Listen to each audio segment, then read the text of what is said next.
And now for your listening pleasure, here's Polizzi and Rose, covering the week of media, marketing, and digital content news. This Old Marketing. Take it away, boys.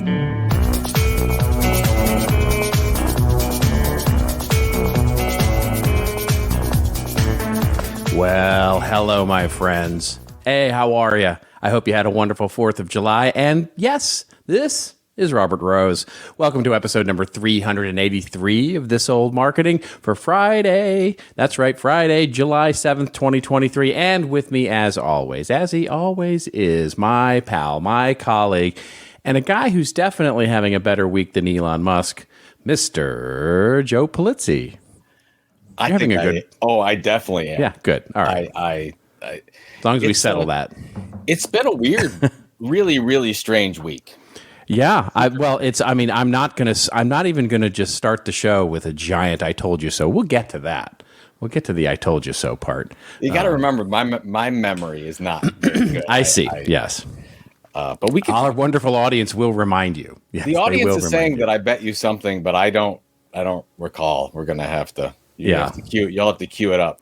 I will. For whatever. But first of all, most important thing is you're now a year older. I am. Happy birthday.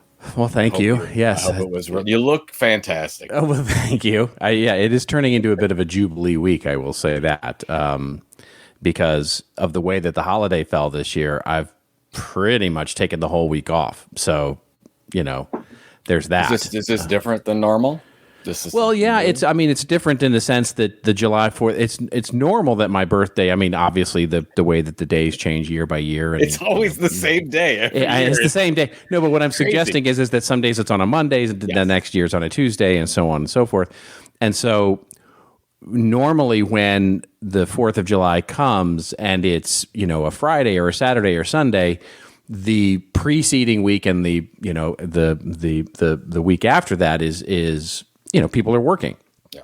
But when July 4th falls on a Tuesday and my birthday was on the previous Wednesday, it's like pretty much I took the 2 days after my birthday off and then took the weekend, obviously, and then the Monday and the Tuesday, because that's obviously the sort of recognized holiday. And now Wednesday, Thursday, nobody's really working because people are still on vacation from July 4th. And so now it's Friday and then we're back to the weekend. So it's an extended week this year than it normally is. I think that a lot of people didn't have a birthday and did the same thing. Yeah, exactly. Yeah, which is why, by the way, obviously we're going to talk at great length today about the Twitter competitor of Threads launching. I think it's genius that they launched it this week because everybody's at home and can play, right? It's one of those things where as it happened last night in real time, you could see everybody sort of on vacation, sort of having the time to sit and spend 2 hours with it. What's amazing is that we already have our Threads address right here below us. I know. As we're recording this. This is amazing. Yeah, well, all right. Thank you for that. No, that is not my Threads address. That would be my Twitter address. It's not the same. You have a different. I do because on Instagram I got Robert Rose. And Who is Robert Rose on Twitter, and why aren't they like? Well, I was going to say something else. I tried to get Robert Rose on Twitter. We've had this conversation many times. Yeah, but it was 200 episodes ago, and I don't remember it. So you're not trying hard enough. That's welcome to my life. That's what everybody says to me. Look, we wanted thisoldmarketing.com, and we went out and got it, and now we've got thisoldmarketing.com. It's amazing. Yeah, everything old is new again. Yeah, we'll get to this obviously when we get to the stories of the show, but. I will almost certainly be moving. But anyway, we'll get to that. Okay, I'm fascinated. You're going to move. This is great. Anything else we should talk about besides you turning a year older? And it's just the one thing we should talk about is you on a mechanical bull. Speaking of photographs from the internet, pics or it didn't happen. We should have pics of that. Maybe sometime during the show you could pick up a video or a short clip or a picture of you. I probably could have. Yeah, I could have put something in. I actually have the full clip of me on the bull and falling off the bull. On Facebook, I shared 3 pictures. I of me sitting on there, very happy, sturdy, and then one of me actually in flight as I was about ready to hit the ground, and then the last one was me on the ground laying there defeated, but in a good mood. But in my ankles are tore up. They don't tell you, you have to sign a waiver when you get on a mechanical bull, and I understand why. Because I didn't even fall off with a lot of force. I basically just tipped over. Yeah. So I fell off, and I'm like, I've got all kinds of. I was bleeding. I was absolutely bleeding, but it was super fun. Just to give you the backstory on it, that we have a big 4th of July celebration every year at the Polizzi's. It's sort of our thing, and we usually do one big activity. And a lot of years it was a water slide. We'd get the huge water slide, put it in the backyard, and then everyone would just have a great time. Now, we can go into a lot of detail about the water slide thing, but I really did not want a water slide because the backyard looks really nice right now. And a water slide destroys everything. Of course. Destroys the grass. I mean, there's nothing you can do about it.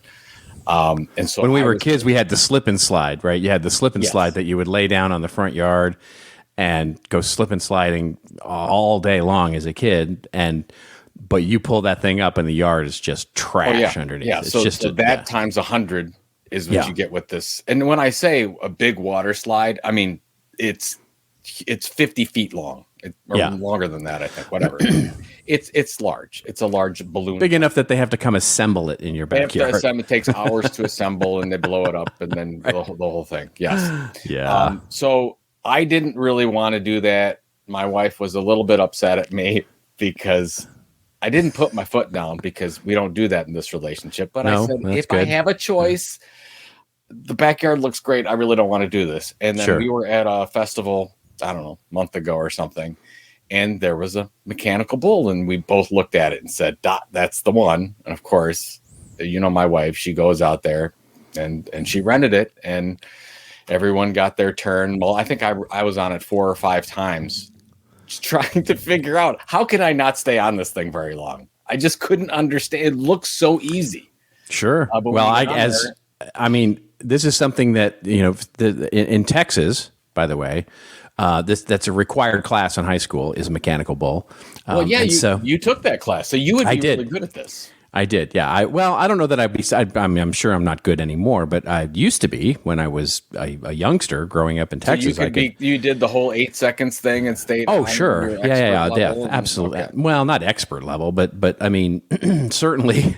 What's the key? What's the key to successfully staying? There's two. There's two. I want to hear this.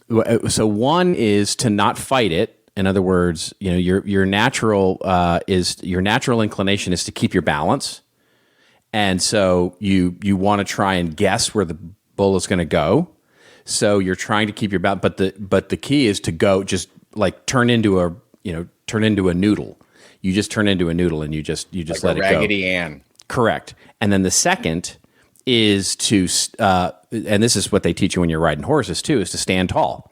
Don't sit on the bull. You basically stand in the stirrups, and so let there be like a half quarter or a half an inch between your butt and the thing, so that you're basically you're literally riding the bull. You're not sitting on the bull. You're actually standing in the stirrups. Got it.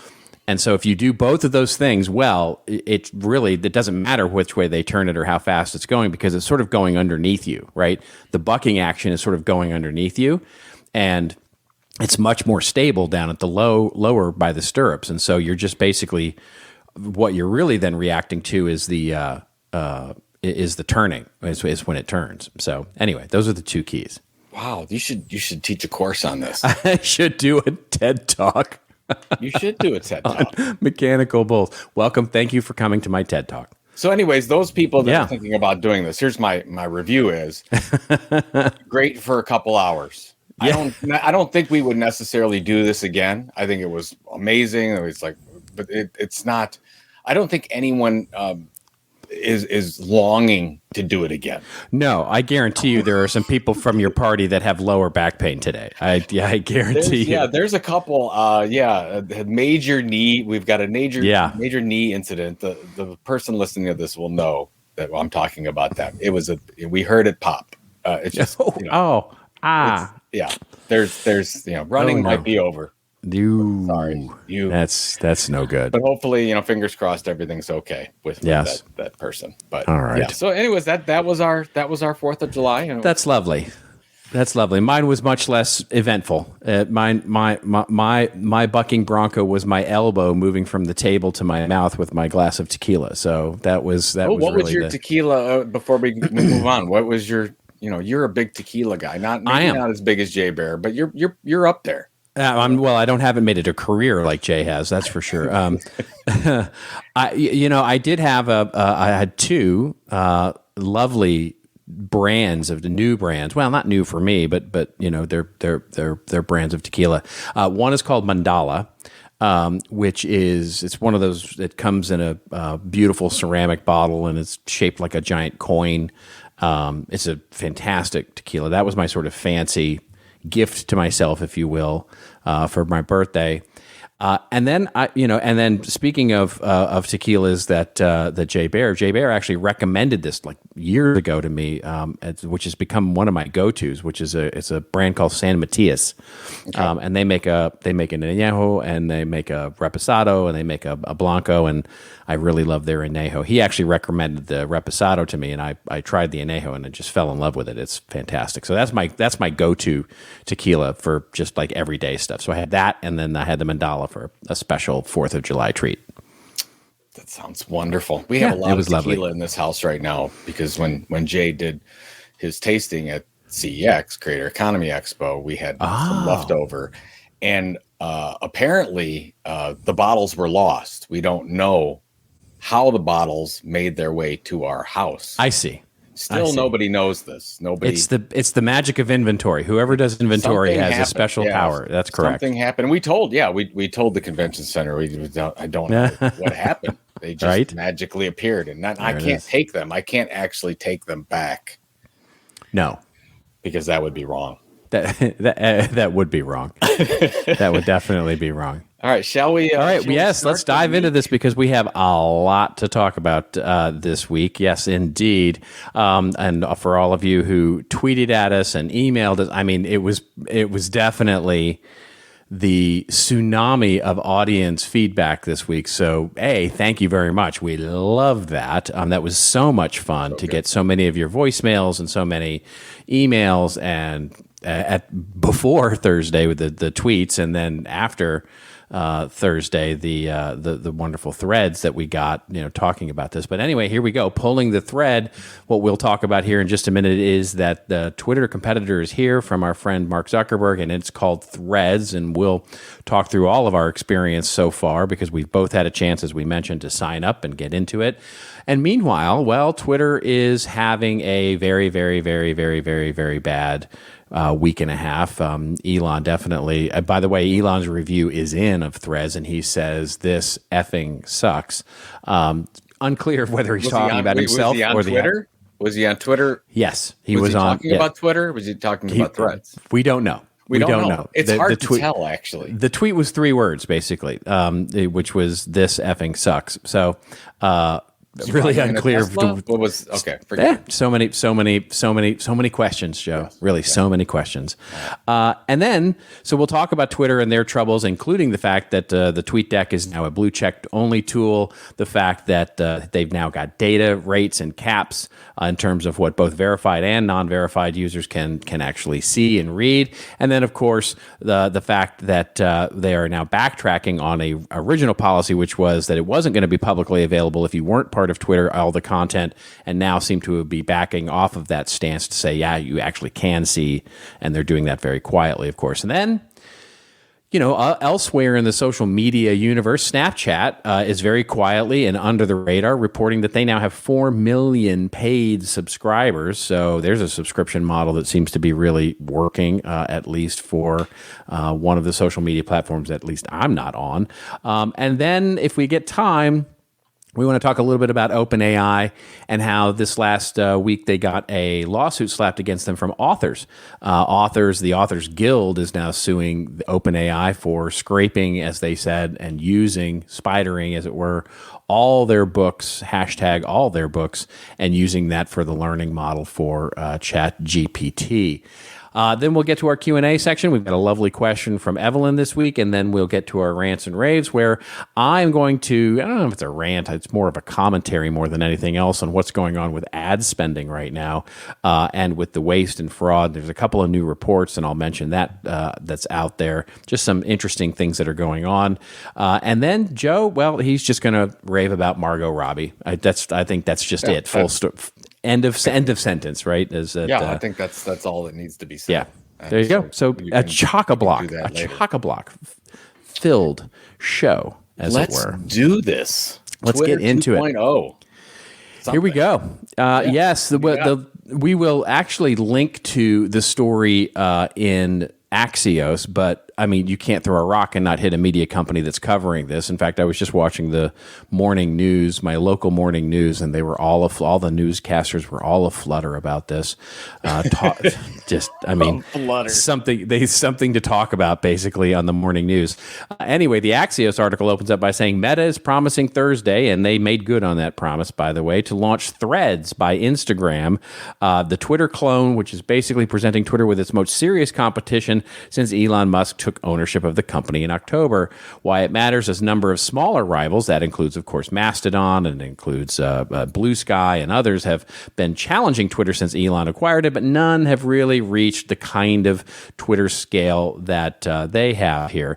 Meta's been preparing Threads apparently for several months, as we've reported on this show before, but of course now sped up its launch plans because of basically Twitter committing Harry-Carry over the last few weeks. So there you go. I mean, it's the rest of the story basically goes on to talk about the launch plans and whatnot. But you know, the key here is I got a chance to play with it. I don't know what you think of it so far, but it feels very 2008 right now. I mean, it feels, just like when Twitter launched it. The content is great. There's friends and family. I'm seeing like tweets and, threads and all sorts of things from people that I haven't seen in months on Twitter. So it was fun. I had a good 2 hours of playtime last night with it, and it was just really fun. Well, I think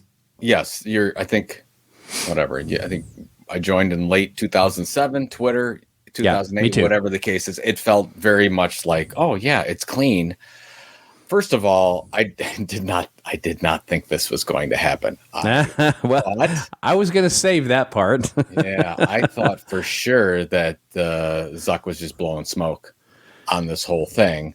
But if you really look into it now, I mean, I'm just looking at some of the numbers. From what I can gather, it's been 24 hours. They have more than 10 million people that have already signed up for this thing, which is really easy to do. I mean, you just basically say yes. You say yes. You go to your Instagram account, and you say yes. Sign it up, and you can port everything over, and you can follow all the people you were following, and you're done. So this is the advantage that Meta has over anything at Blue Sky or whatever. They already have the built-in audience. Exactly. It's funny. I was looking Which was my point, by the way. That was my point. I know. But here's where, I'm changing. I'm changing. I got a call from a journalist on this about my thoughts on this whole thing. Why are they calling you and not me? What? First of all, wait a minute. That's a really good point.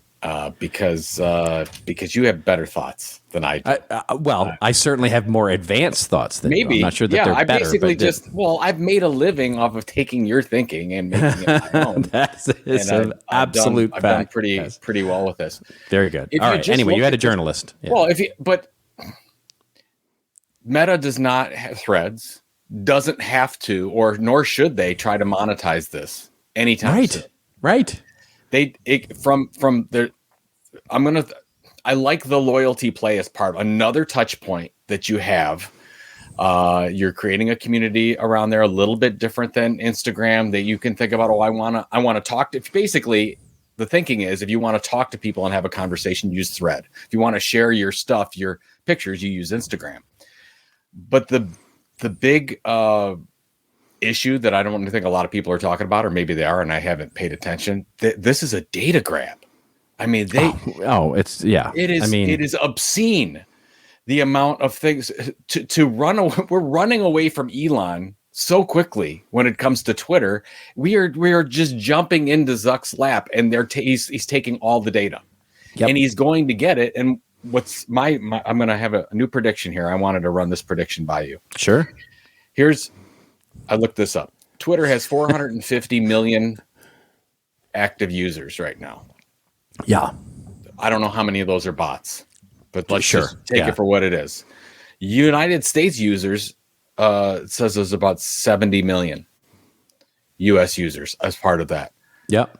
I think that by the end of July, so what's that, 3 weeks, that Threads could have as many or more users than US Twitter users. By the way, Threads is no good in Europe right now. They can't get through That's they correct. Can't figure out the whole data thing, which is the they're already they're already having problems with Facebook, right? So yeah, they're it's not a surprise here that they've said, well, let's just hold off on that. Let's settle what we're doing with Facebook before we introduce yet another complication to the situation. I get why they're not offering it up in the EU right now, rightly or wrongly from your perspective. And by the way, as a beta test, no need to do that. That's right. That's exactly problems, right. Work on. I mean, there's already been. I mean, how many people have you seen? I was just on it this morning for about an hour, just trying to figure out what's different, and it's not a lot different. But everybody's saying, "Here's what I would like to see in Threads 2.0. Here's the update.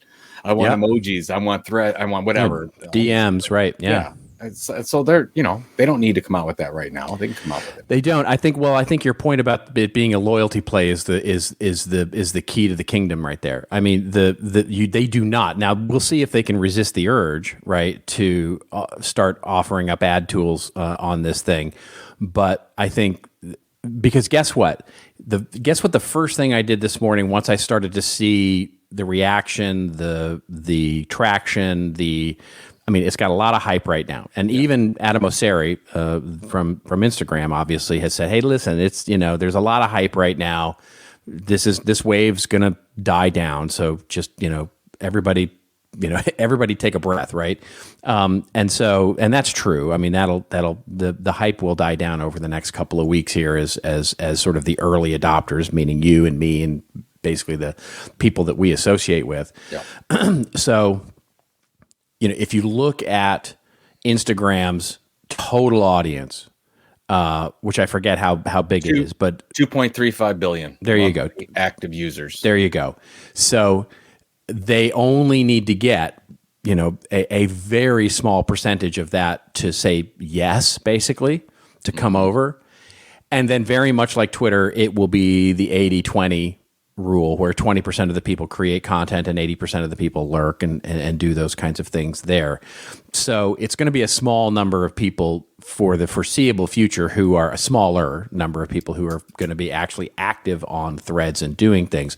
But your point about the data and the loyalty thing is key, because the first thing I did this morning was to go and purchase the Meta verified thing, because it was like, yep, now, because I see everybody with their Threads little check. Yeah. And I'm like, I want my check, because I don't want people to take away or have these, sort of spammers, which are basically running rampant a bit on Instagram right now. And we've talked about this on the show. Sure. So now, as Instagram sort of elevates its profile a little bit with the addition of a new service called Threads, and Threads has a separate interface where you can actually, because my Instagram is really for my personal stuff. Like, all I do is share like vacation photos and stuff like that. But Threads could be a Twitter replacement for me. So I can go do business stuff on there and then occasionally put in sort of my stuff from Instagram. So I can keep those two. You have a choice, right? You can keep them completely separate, or you can actually integrate them completely. But the data play there is that now guess how my Instagram feed starts to be manipulated just a bit by my usage of Threads, right? So I'm going to start seeing more business content, already seeing it, right? If I go on Instagram this morning, I'm already starting to see the people or content that is much more akin to my followers on Threads than I am ever before. So you can already start to see it affecting the way that content is going to be displayed, which only gives incentive for more people to sign up for the subscription because it's a better product, a deeper product, a stickier product, and B, the ability for people to have either one social network that they, like you say, put your conversations here, promote your photos there, or both, right? So it was always, I think, and it's such an easy move for them that it was a no-brainer to do this because it's just that the audience is there for the taking. Where I had it, I hate being wrong. Yeah. I hate being wrong, but where I had it wrong and what I said, which I stand by, the Twitter business model is terrible. Why would Meta want to take the Twitter business model? But they aren't. And if they don't, it's beautiful, right? That's right. You can just consider it a data play, loss leader. They don't ever have. That's the difference. Is Elon has to monetize Twitter.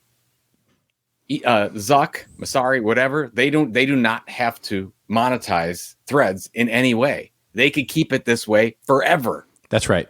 Completely free. Come on in. It's like it'd be like a gateway drug for some people into the other platforms. Think of it like this. Think of it like Disney Plus. Right. The goal is to ultimately get you to subscribe to Disney Plus. One of the shows that they put on Disney Plus, let's call it Threads in this case, could literally be a loss leader. Right. It's just another programming element of the overall broader subscription product. That's right. So they only need to. Now, we'll see. Again, I think it's all TBD because Meta is not known for their, let's just say, discernment. And so there's a lot to unpack here as we start to get into this, including data and privacy, which is already starting to be covered in some of the more mainstream media outlets to say, well, the data stuff that, behind the scenes here is pretty icky. And we'll see if they have the discernment to not immediately start to throw targeted advertising at it or something like that. Because you can see the salespeople at Instagram frothing at the mouth saying basically, hey, here's another set of digital real estate that we could go sell. But you got to remember too, and if you watch Social Network, this was a critical part of the movie. Zuckerberg said, no, we do not want to monetize this yet. I mean, how long did he didn't want to monetize it ever. He's like, no, we got to keep it cool. We want to keep growing. The last thing we want to do is put an ad on this thing. Yeah. Of course, later down the road, Facebook became what it is, but he does not have to do this so he has that in his DNA, if you will. The one thing I wanted to get your take on, when you were signing up, it said to join Threads. Did you read the little thing on the Fediverse? I did read that. I thought that was interesting. Just to throw this out, I took a picture of it so I could read it. Future versions of Threads will work with the Fediverse, a new type of social media network that allows people to follow and interact each other on different platforms like Mastodon. I just thought that was fascinating. If this could be something that brings it all together and. Well, it's interesting, because by the way, you can also cross post already to Twitter. Like if you want to use Threads to post to Twitter, you certainly can do that. But how long is that going to last? We'll see how long. Elon's about ready to say, you can't link at all. That's right. No Threads posts over here. That's right. Right. Christopher Penn had a great post on this last night on Threads where he said, hey, you better go update your bio with your Threads ID on Twitter so that people can find you.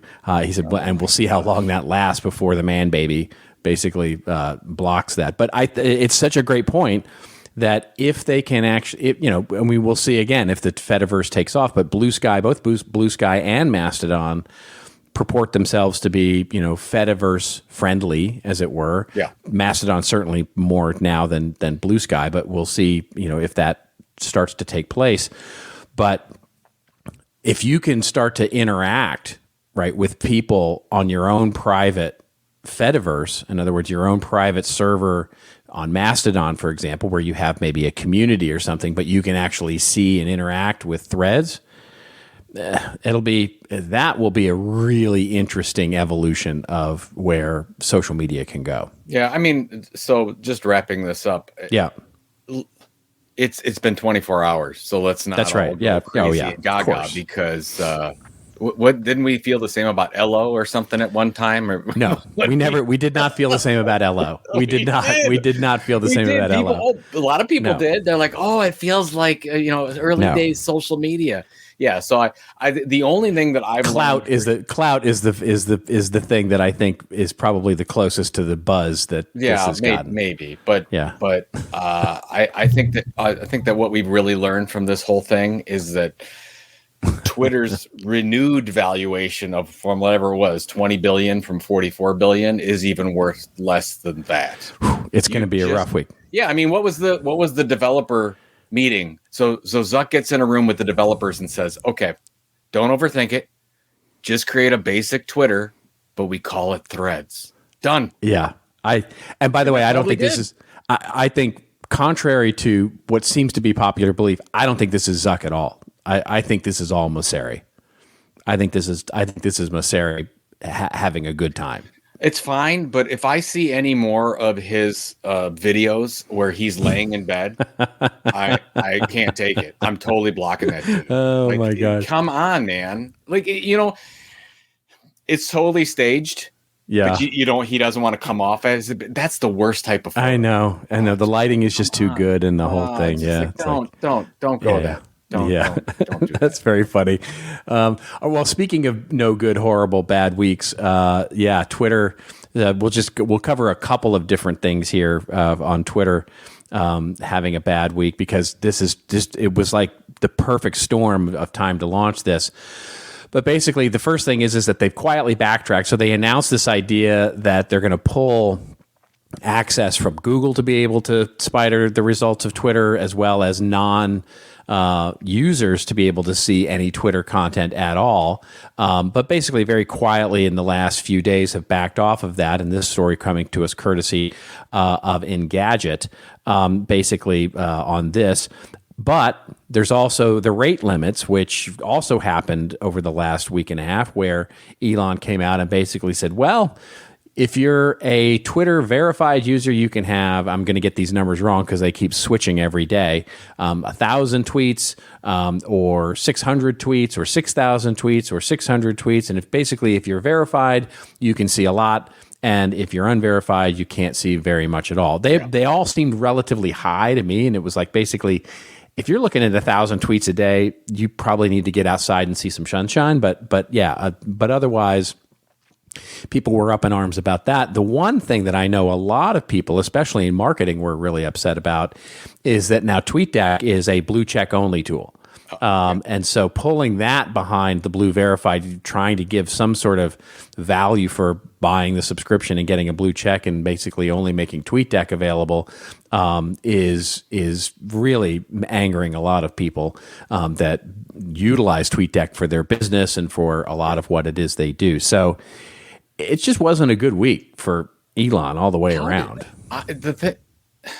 This happened relatively quickly, but remember how Mark Zuckerberg was maybe the most hated person in the world, and the best thing to ever happen to him has been Elon Musk. Yeah, exactly. He sucked all the negative air out of the room. I don't know what the approval ratings are on these people, but it's gone. It's completely diverged, where everyone used to love Elon and hate Mark Zuckerberg, and it's totally seemed to flip. Like, we feel bad for Mark. Oh, he went through this tough time and renaming and the billions that he spent on the metaverse thing, and it didn't work and whatever. And then you got evil Elon doing all these things. And now everybody's like, oh, okay, well, look. I'm not sure how many people feel bad for him. I'm not sure how many people feel bad for him right now. I mean, he's no. People do. Yeah, there are a couple people. There are a couple of folks out there that feel bad for Mark Zuckerberg. He has too much money. That's not untrue, right? Yeah, there you go. That money. He definitely has more money. I mean, I don't feel like he's, I think it's funny. If you had predicted at the beginning of the year, when everybody was so down on Zuckerberg for having the, very much Don Quixote idea around the metaverse and where that was going, and basically was spending money hand over fist, and everybody was like, that's the dumbest idea ever, don't do it, and he was sort of hell-bent for leather. Yeah.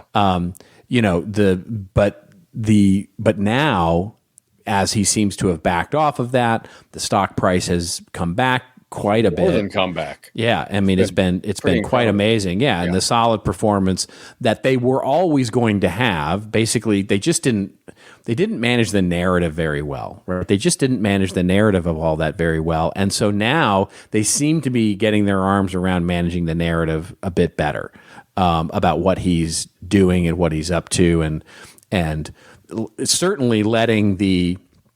I mean, maybe it is. Maybe I'm wrong, and this whole thing was Zuckerberg's idea and all of that. I just don't think it was. I think Zuckerberg has not been paying attention to this at all. I think this was all Adam Mosseri, and basically saying, hey, we could, basically go. I'm sure he got Zuck's permission to do this, but, basically going, hey, listen, this is something we can knock out in a couple of weeks. Let's just do this and see what happens and, run fast and break things.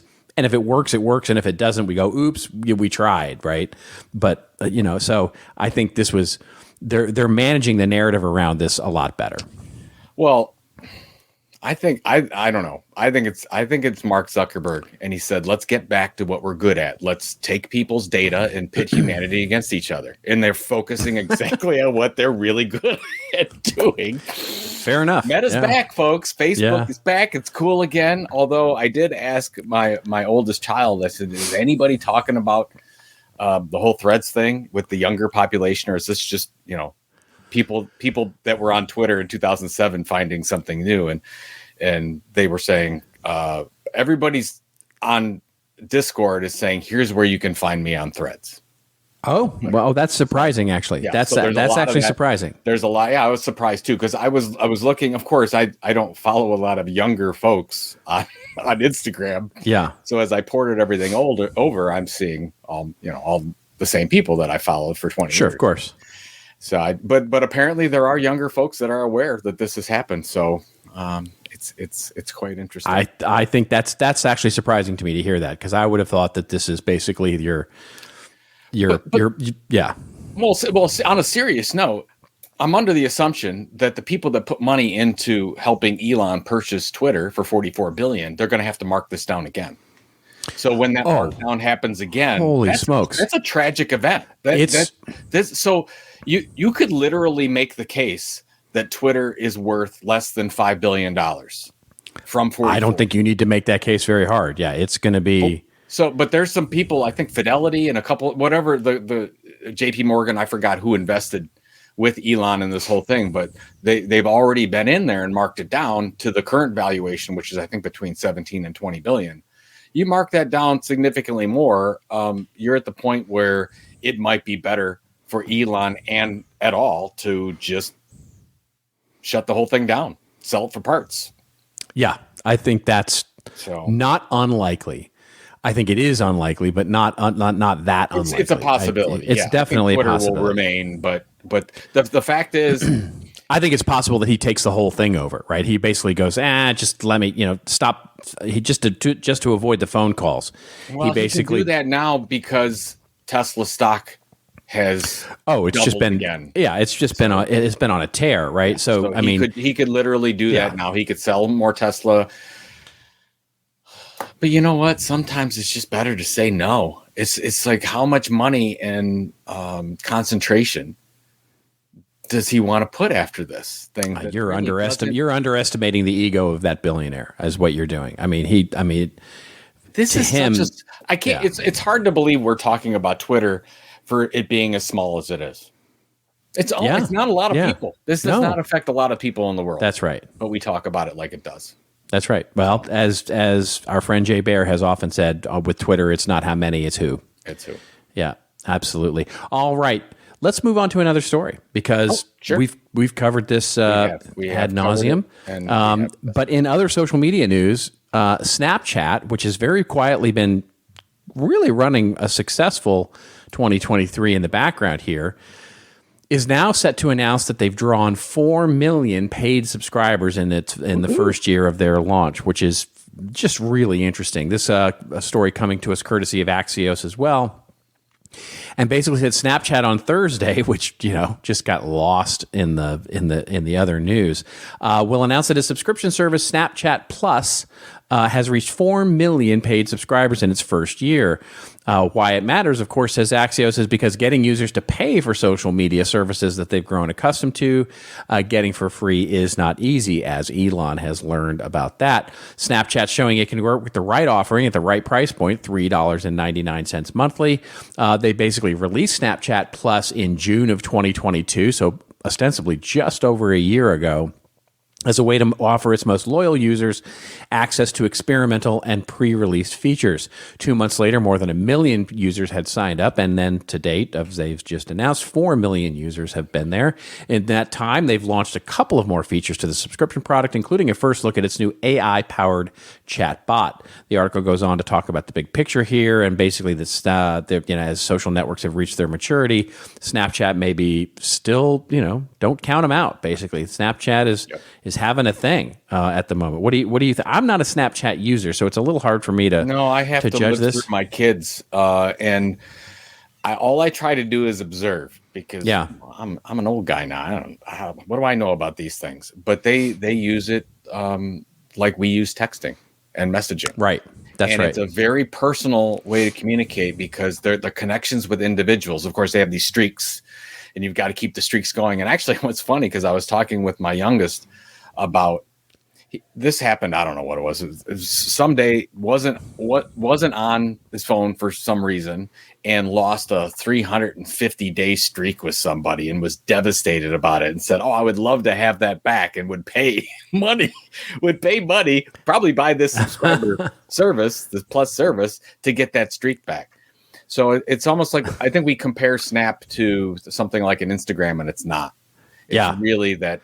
It's more a DM. It's more of a messaging. It's like WhatsApp. It's more of a WhatsApp. Yeah. I think that's where the possibility is there. And also, even though it's much different than TikTok, the beneficiaries of the semi-revolt against TikTok because of the data or the Chinese ownership or whatever will benefit Snapchat more than most anybody else. I see. Think. Yeah, I think that's...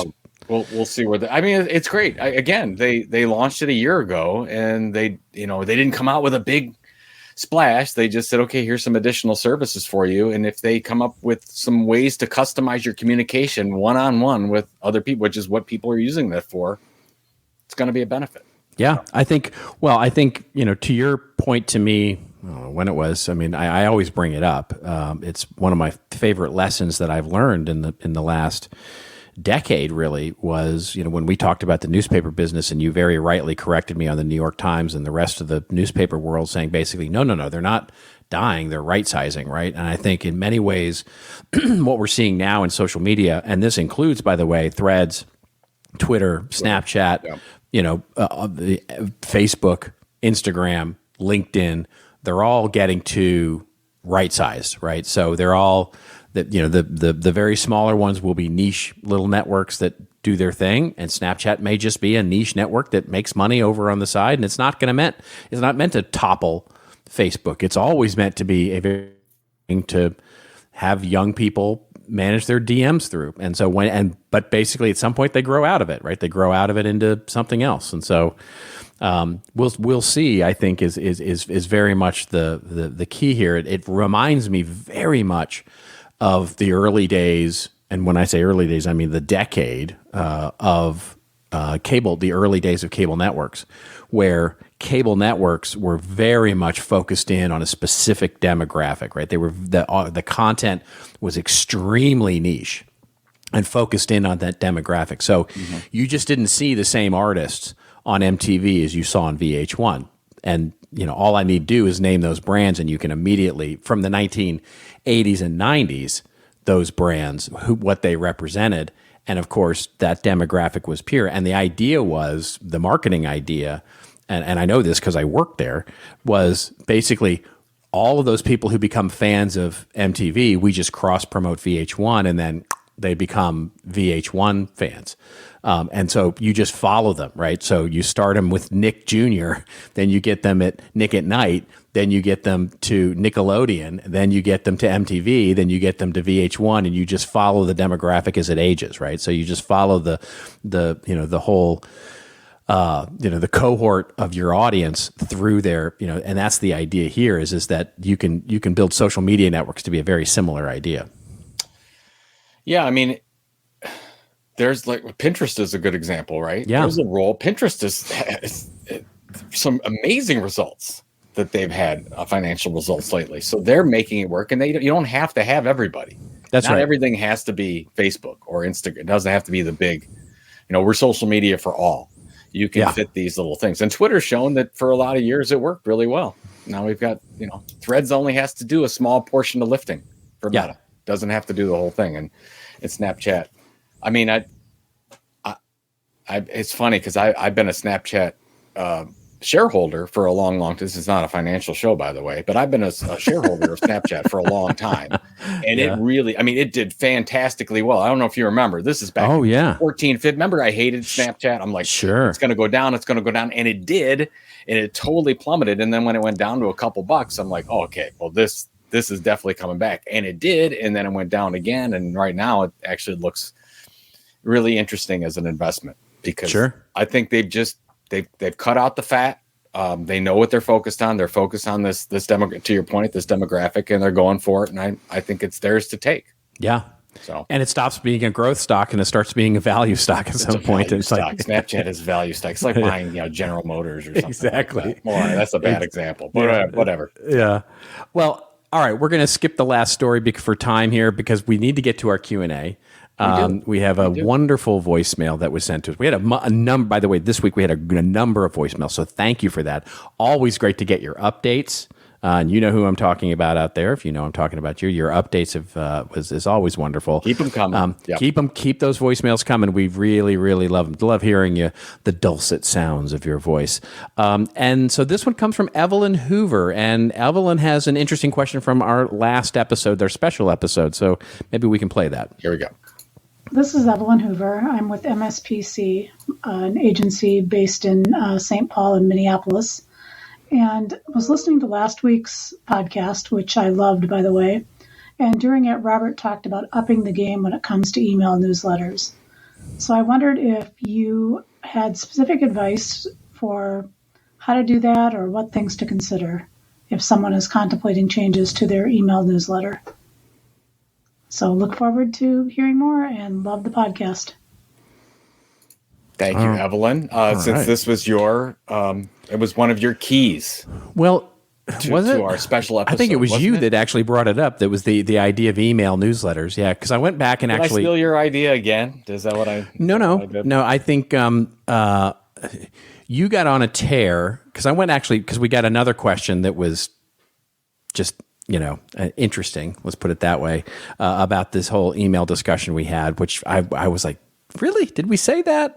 And I went back and actually listened to the show, and we didn't say that. We didn't say it. But it was one of your things to pay attention to, which was sort of how email is evolving, right? The idea of email is evolving, and we talked about how, like in 2011 and 2012, everybody had a blog, and now everybody has an email newsletter. And you were basically saying it needs to be great, right? It needs to, if you're doing an email newsletter, it needs to be great. And I think her question is basically centered on that idea of, okay, well, what does that mean, right? Because I talked about the idea of email, the addressability of things evolving, and what does email even mean now?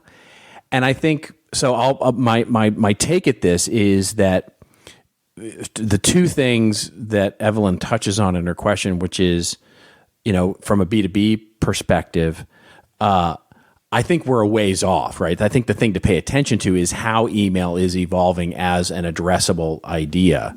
I don't think it's going away. I don't think it's dying, by the way. I don't think email is dying as a technology, but it's certainly, as we can see, beginning to evolve with filters and auto responses, and AI is only going to have an effect on that about how we organize. Already, I can, my Outlook inbox does an amazing job of automatically sorting email by things that I want, things that I interact with, and it automatically does that based on my consumption of the email, and it's pretty darn good. So I think that evolution of what that even means is a key thing to how do you stand out in the inbox, right? How do you actually stand out in someone's habit of what they do? And from a B2B perspective, it's a little different, right? Because it's not our personal email address. It's not our Gmail. It's not typically that. It's going to be some sort of corporate email situation for the most part. And so I think that gets to the second point, which is how do you be great, is that you've got to find, this is my own personal, and by the way, I'm struggling with this right now. This is a big question that I struggle with in our email that we send every week, which is how do you not just copy someone, but yet offer something that's entertaining as well as informative and useful, but also in a way sort of that stands out. In other words, the headline, the subject, you're from. I love what Ann Handley says, and Michael Barber also talks about this in email marketing, which is the from is much more important than the subject line.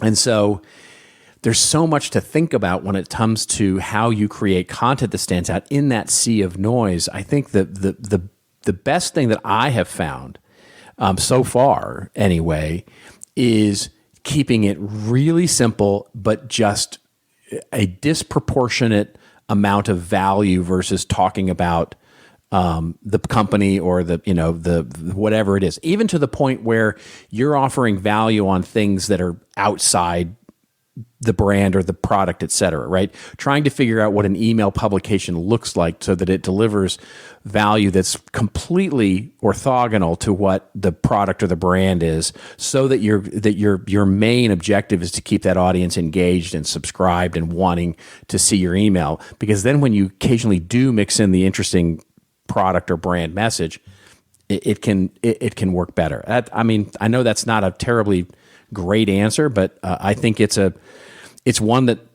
honestly we're all learning together. Well, I think some of what you said talks to, is this email vehicle unique and differentiated among everything else that's out there? Right. I mean, when we go into corporations and we look at their email strategies, most of them are terrible. Of course. It's generally abstract link to stuff that's they already doing. They're everywhere. So I see the value there. It's like you're sending this to a customer or an audience, and you're like, yeah, so you don't have to sift through all the stuff. Here's the 5 articles this week, or here's the video, or whatever. And I think that type of email is going away. That's right. I think that your email in and of itself has to be, wow, you're going to deliver something that they can't get anywhere else. And you're right. It's a big struggle. That's right. That in my Joe Polizzi newsletter, we struggle with it with the tilt. Can we give something of unique value to focus on what that audience's outcome is? What do they really want? How can we make their life better, their job better in some way?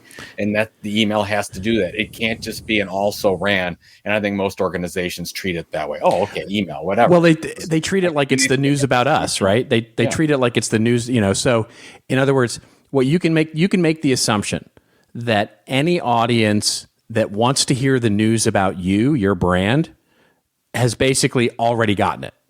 In other words, if they're interested in that, they've already received it and they already know the news. They've either gotten it in an update that they subscribe to via search, or they've gone out proactively and searched it and learned it. So you reminding them of your latest new employees or your latest product release or your latest thing or whatever that B2B brand is, doing typically, which is usually on demand and basically it's thought of at the last minute. It's like, who's got news? Well, let's talk about the latest case study. Great. That's a bullet point. Who's got news? Oh, let's talk about the new VP that was hired. That's great. We actually, we went to a trade show. Great.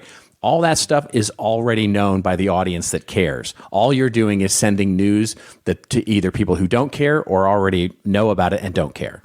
Well, that's. I think it's so important that you separate the corporate news from the content brand. Exactly. And that's where most corporations don't. They treat them as the same thing. Oh, it's email. We can talk about all this stuff. No, you can't. You should not be talking about unless that's what it's for. And they particularly describe for updates from XYZ company.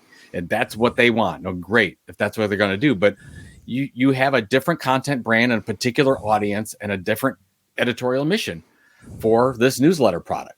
So figure out that. And maybe that's, this is really getting down to basics, but you have to figure out, okay, this newsletter, who is it going to? Who is the persona that this goes to? Mm-hmm. What are their informational pain points? Oh, and what's the editorial calendar that goes along with that? Treat it like you're a media company. That's right. Just keep going to that way. The other thing that I would just say from a promotional thing, and then we'll get on to the rest of the show here, is people that are on using email subscribe to other emails through that same format. They'll say, I saw this email. Okay, they're promoting this email newsletter. I'm going to get it that way. If we started talking about somebody else's podcast, that's a good way promotion tool. We're on a podcast talking about somebody else's podcast.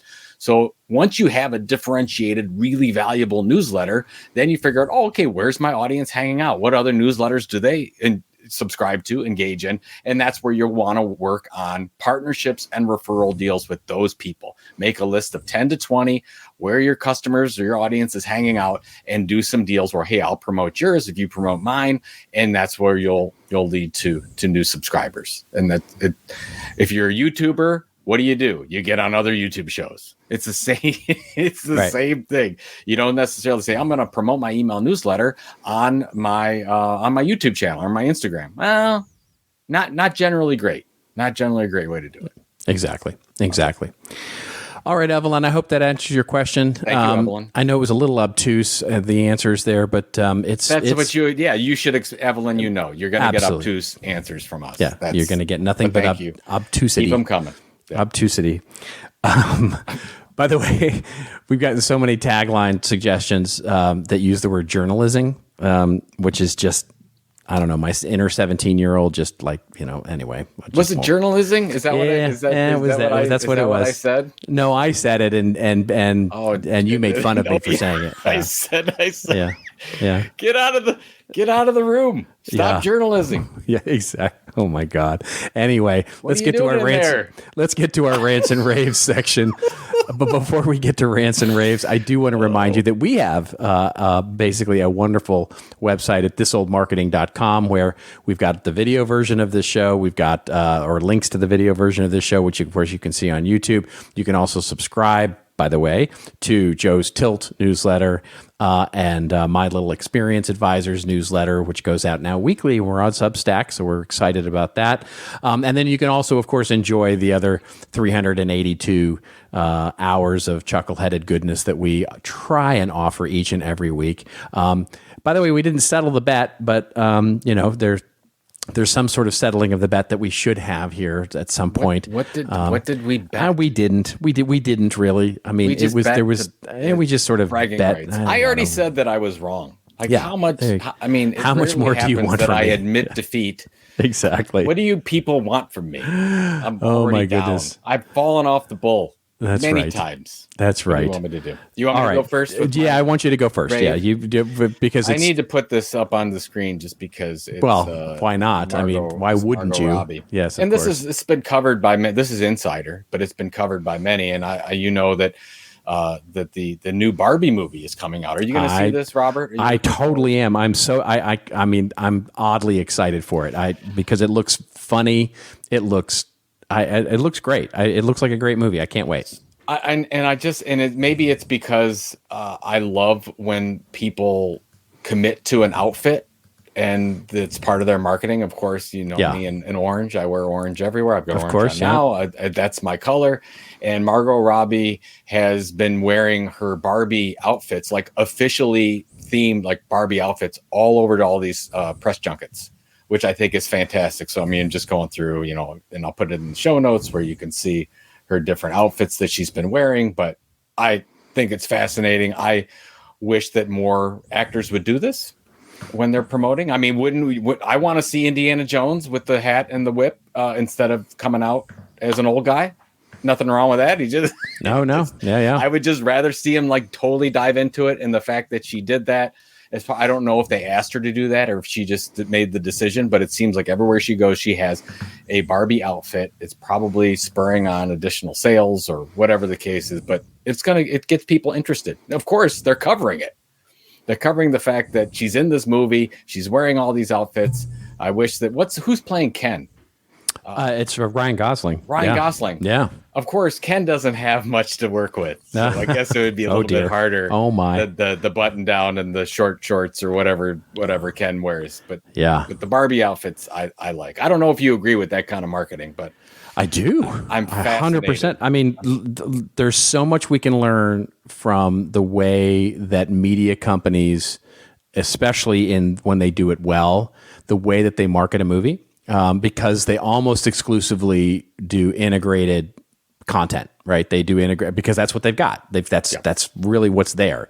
And so, there's no buy now to a movie, right? I mean, so you've got to get people interested. So it's almost always about, make the trailer entertaining, do entertaining interviews, do entertaining events and stunts. It's all about integrated content that sort of goes beyond what the actual movie is. And so how do you do that? Well, you create great content. And of course that's what they're good at. So it's like that there's so much for us to learn about that, which I think is really the point. I don't know why I just thought of this, but I mean, I don't know if you go to a July 4th parade, but every year we go and we sit and so we take the family. We've got a whole group of about 20 adults and kids, and we go and watch the parade. And this year, as in almost every year, there's judges and council people and whatever, and they're all running. And generally, they all do the same. They're just walking in a group. They've got their colors on and their shirts, and they hand out candy. And everyone does the same. And this year, there was one in particular that was riding the councilman was riding a big wheel and doing all kinds of tricks with the big wheel. This is our councilman. He was doing all these tricks. I'm like, totally on brand for this guy. Wasn't that hard to do. Still giving away the candy and the stuff, but him, I knew exactly who that was. I can never tell like who the person is running because they don't say like I am Judge so and so. I'm like, which one's Judge? It's like everybody's got the same shirt on. So I'm just like, it doesn't take a lot to differentiate, right? Use your juice. In this case, like Margot Robbie had the ammunition to do this. Yeah. Like I wish in events, it's the same thing. It's like, I know people who like host an event out there and they wear just a regular outfit. Like, can you think about it a little bit? You're putting on this event. This is a really important experience. You have some assets to work with. So why not use them? Be different. Don't do the same thing. Just think about it a little bit. Use your juice. Use your juice. You love that line. I do. It's been a go-to for mine for a long time since it was told to me by a friend. Okay. Very quick commentary, I guess here. Completely. Well, it's actually weirdly segues nicely from our discussion from the whole show. But basically, this is coming courtesy of a Wall Street Journal article. Which the marketing trade group, it's the ANA, by the way, that shows ad spending is rife with waste. The article covers off basically a report from the ANA that shows how much of advertising is bots and false traffic and all that. Basically, this is non-news. Why this is news now is from 2014. Yeah, exactly. That's right. What? That's right. Okay, is amazing to me. I guess the most remarkable piece of this news is the fact that the ANA is actually reporting on it, which they usually are like, well, no, everything's okay here. Everything's, it's the sort of meme. Everything's fine as the house is burning down around them. Yeah.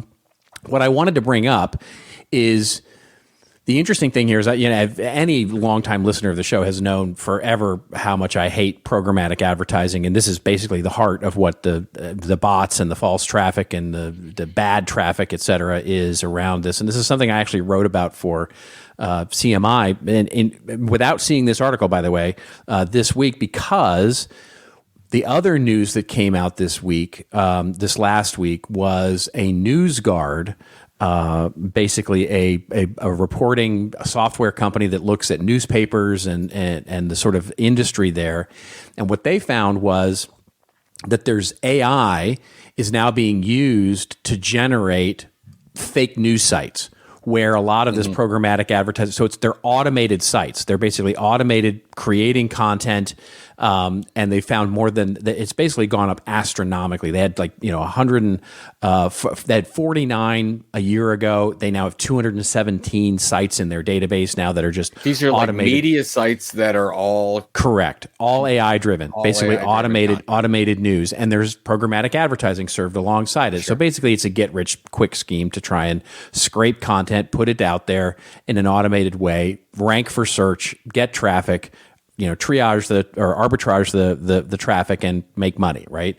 And so here's my point of all of this is that, so there's a whole thing that we could talk about with programmatic advertising and why that's problematic and why it's only going to be made worse, not better, by AI. But the key that I wanted to bring up for this audience and for us is that you can see it happening now. And, there's the famous trope that, marketers ruin everything. Well, this is marketers ruining, sort of the AI sort of content creation thing with these fake news sites. I guarantee you in your industry, whoever you are, whether you're an individual content creator or whether you're a big brand in marketing, the content sites, the FAQs, the giant, content hub around your particular industry driven by AI, it's coming. And it will be coming as fast and as furious as these news sites are. News is easy. News is simple.